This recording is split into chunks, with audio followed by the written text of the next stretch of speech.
Bonjour et bienvenue sur cette nouvelle vidéo de la chaîne Investisseurs Intelligents. Aujourd'hui, je vais aborder le sujet des dividendes et je vais vous expliquer pourquoi les dividendes sont certainement le meilleur des revenus passifs. Avant de commencer, n'oubliez pas de vous abonner pour ne pas rater la sortie des prochaines vidéos. Alors avant de commencer, il faut définir ce qu'est un dividende. Voici la définition qui est assez simple. Le dividende est la part des bénéfices attribués à chaque actionnaire. Donc, en tant qu'actionnaire, vous possédez une partie d'une entreprise et si vous possédez une action sur les 1000 que comprend le capital de la société, par exemple, vous allez alors posséder 1/1000 de l'entreprise.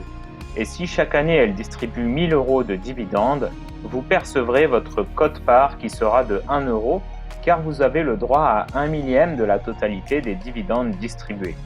Je pense que tout ça est assez bien compris de tout le monde.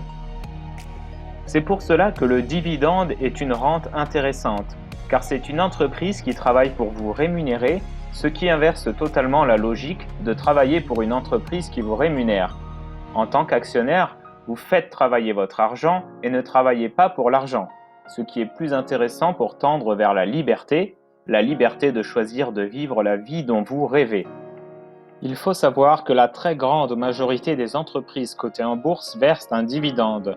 Donc on pourrait se dire qu'il suffit d'acheter des actions de n'importe quelle entreprise qui verse un dividende et attendre que ça tombe. Mais non, car entre sélectionner avec soin et sélectionner au hasard, vous pouvez passer d'un résultat extraordinaire à un résultat médiocre, voire catastrophique. En effet, comme je vous le disais, le dividende est une part des bénéfices qui est attribuée aux actionnaires. Il faut donc chercher les entreprises qui vont arriver à augmenter leurs bénéfices au fil des années, ce qui augmentera mécaniquement le montant des dividendes que vous toucherez en tant qu'actionnaire. Car la plupart du temps, la politique des entreprises est de verser une part de ces bénéfices aux actionnaires, admettons 50%. Donc si aujourd'hui une entreprise fait 1 million d'euros de bénéfices, elle versera 500 000 € de dividendes. Si dans 10 ans son bénéfice atteint 10 millions d'euros, elle versera alors 5 millions d'euros de dividendes à ses actionnaires.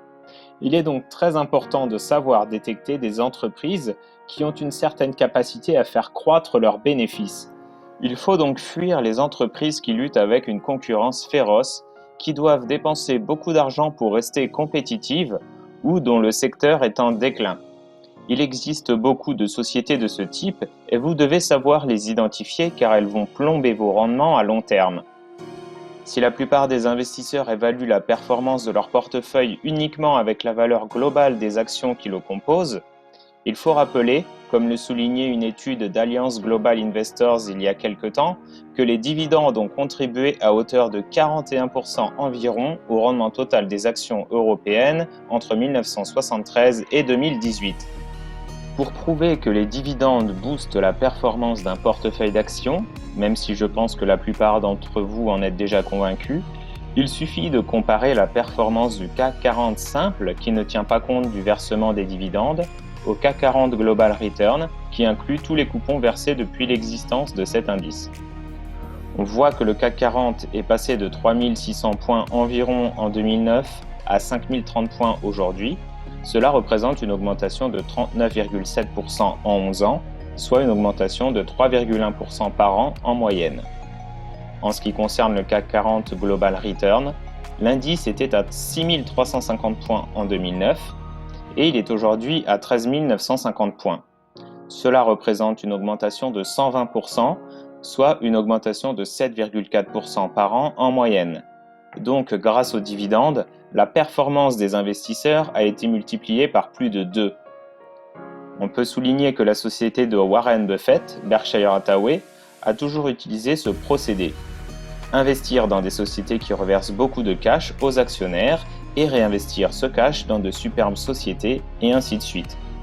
Comme Berkshire Hathaway ne verse pas de dividendes, cela a généré une impressionnante accumulation de richesses au fil des années, avec une augmentation du cours de l'action de 20% par an en moyenne depuis près de 50 ans.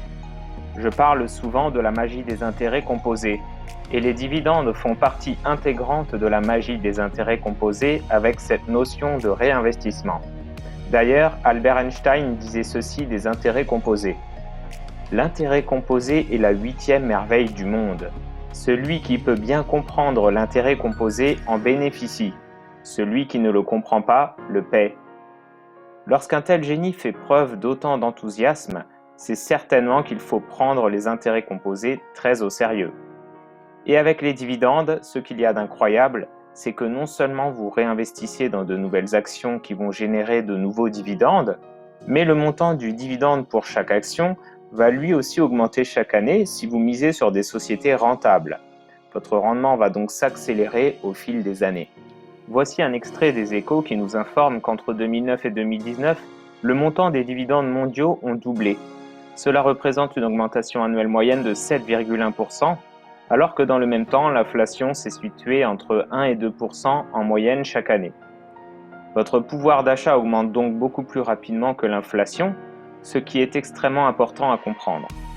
Vous gagnez en gros 5 points de pouvoir d'achat chaque année grâce aux dividendes, toujours en sélectionnant avec soin les meilleures entreprises bien entendu. Dans le même temps, un salarié va avoir du mal à voir son salaire augmenter plus vite que l'inflation, ce qui finit par peser sur le moral de la plupart des employés. Dans une vidéo présentant des personnes devenues millionnaires grâce à la bourse, je vous avais parlé de Ronald Reid, un concierge devenu millionnaire après de longues années d'investissement dans des actions à fort dividende. Il avait investi 200 $ par mois durant toute sa vie et à la fin, il obtenait 20 000 $ de dividendes mensuels. Il est possible d'obtenir de meilleurs résultats que Ronald Reid en investissant davantage que lui lorsque vous êtes encore jeune. En effet, il est crucial d'investir lorsque l'on est encore jeune et pour vous le prouver, je vais vous donner l'exemple de 2 personnes qui vont investir différemment et avoir un résultat très différent à la fin. Prenons l'exemple de Jean qui a commencé à épargner 200 € par mois à l'âge de 20 ans et qui va le faire jusqu'à ses 29 ans. Durant ces 9 années, il aura économisé 21 600 €. Ensuite, il va totalement arrêter d'épargner et placer cet argent en bourse, et ce jusqu'à ses 62 ans, tout ça à un taux moyen de 12,5%. C'est ce que l'on peut obtenir dans de belles sociétés grâce à l'augmentation du cours de l'action, du dividende et du réinvestissement des dividendes. Jean obtiendra ainsi un capital de 1 53 142 € à ses 62 ans. Paul, quant à lui, n'a commencé à investir ses 200 € qu'à l'âge de 30 ans, mais il va le faire jusqu'à ses 62 ans sans interruption. Sur toute cette période, il aura épargné de sa poche 76 800 €, soit 3,5 fois plus que Jean. En plaçant cet argent au même taux que Jean, donc 12,5%, il obtiendra, à 62 ans, 914 526 €.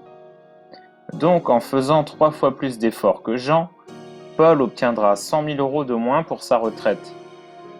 Je pense que cet exemple fera prendre conscience aux jeunes qui regardent cette vidéo qu'il faut faire de gros efforts très tôt dans sa vie pour en tirer les fruits plus tard sans faire de gros efforts d'épargne.